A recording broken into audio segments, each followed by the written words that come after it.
kolegyne, kolegovia, milí sympatizanti.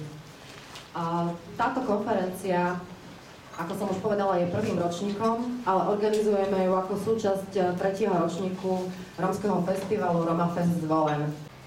Chcem vás naozaj srdečne privítať všetkých v meste Zvolen, podľa mňa najkrajšom meste na Slovensku, a preto najkrajšom, lebo leží v srdci Slovenska.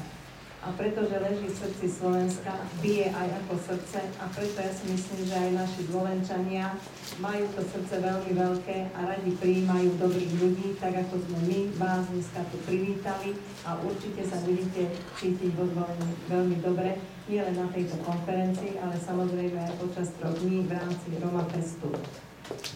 To, že som prevzala záštitu nad touto konferenciou, na to som veľmi hrdá, kvôli tomu, že práve myslím si, že mám dosť skúseností so vzdelávaním rómskych detí a mládeže.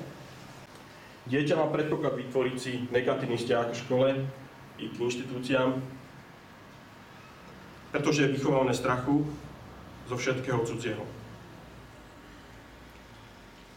Neúspešnosť žiakov v školskom systéme, podľa môjho názoru, je v prvom rade zapričinená predovšetkým jazykovou odlišnosťou, vonkajšími činiteľmi sociálno-ekonomického prostredia, nedostatočnou vzdelávacou stimuláciou, nedocenením vzdelávania v hodnotovom rebríčku rómskej rodiny a nie genetickými alebo mentálnymi činiteľmi.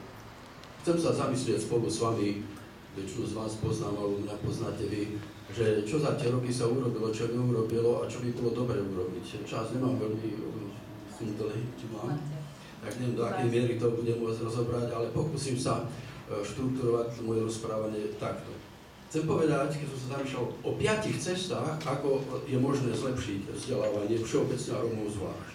Že tých 5 ciest by som rád povedal, bude to hodne kriticky, čo poviem, pretože si to zasluhuje kritiku.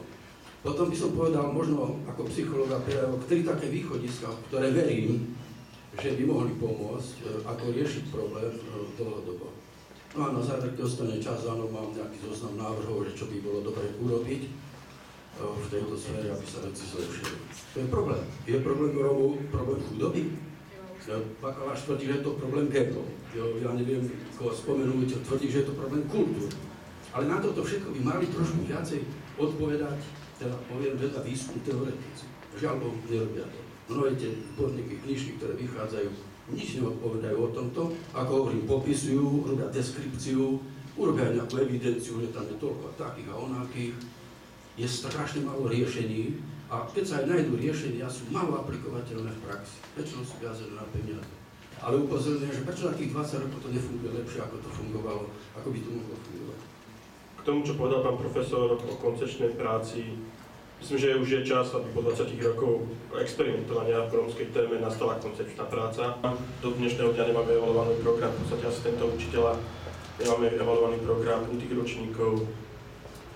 A možno by bolo dobré vyhodnotiť program internátnych škôl a samozrejme je potrebné experimentálne overiť celodenný výchovný systém, o ktorom pán profesor rozprával. Naší práce je pomoc člověku najít smysl svého života.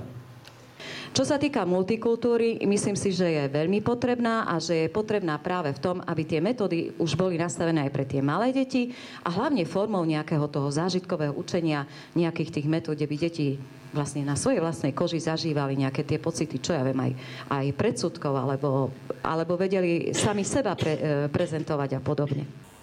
Takým šokom bol, že žiaci 4. a 6. ročníka, to sú také tie druhé stĺpčeky, napriek tomu veľmi výrazne, že nerozumejú slovenskému jazyku. Samozrejme bola to, my sa mohli baviť o tej metodike, taký nami vyrobený test, úvodzovka, skúška.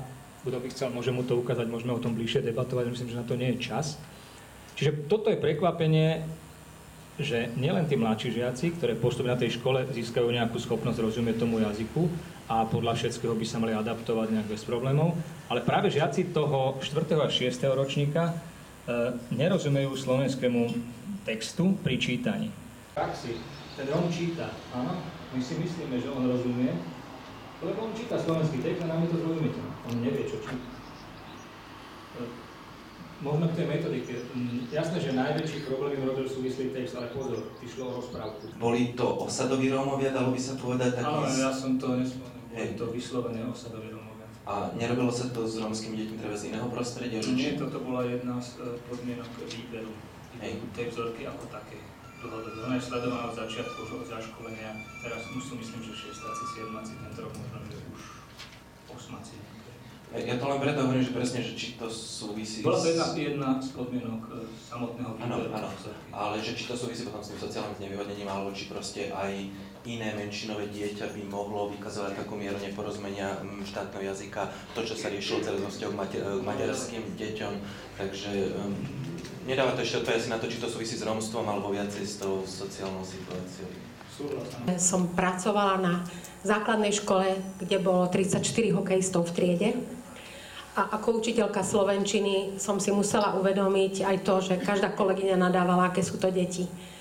A kým som prišla na to, že keby boli dobrí tí chlapci, tak by nemohli hrať hokej, pretože by sa ospravedlňovali na ľade. Prečo narastá agresia? Presno preto, že strašne pomaly postupujeme v pedagogike. Že jednoducho hovoríme 100 rokov o tom, že proste encyklopedické vedomosti a čo aj viem čo všetko, ale absolútne to nerešpektujeme. A my tie deti jednoducho tlačíme a oni proste prídu a zaseknú sa a povedia nie. A povedia svoj názor bez škrubulí, bez hanby a jednoducho my ho máme na tanieri a musíme sa s tým vysporiadať. To znamená, že hľadať tie cesty. Segregácia je situácia, ktorá nám neumožňuje nejakú vylúčenú skupinu integrovať do ostatnej časti spoločnosti. A toto sa deje každý deň, v každej obci, dovolím si tvrdiť, a prostredníctvom osád, ktoré sú vzdialené od miest a od dedín, prostredníctvom mestských hygiet, kde vyrastajú výlučne chudobní potomkovia, výlučne rómske deti, výlučne s nezamestnanými rodičmi, s výlučne dospelými ľuďmi, ktorí prepadajú závislostiam, pretože ľudia okolo 30-ky v týchto aglomeráciách nikdy nepracovali, najprv nemali možnosť, potom stratili návyky a teraz už nemajú šancu. Takže segregácia v plnom rozsahu v praxi existuje a plodí to tie problémy, o ktorých sme dnes veľmi rámcovo hovorili.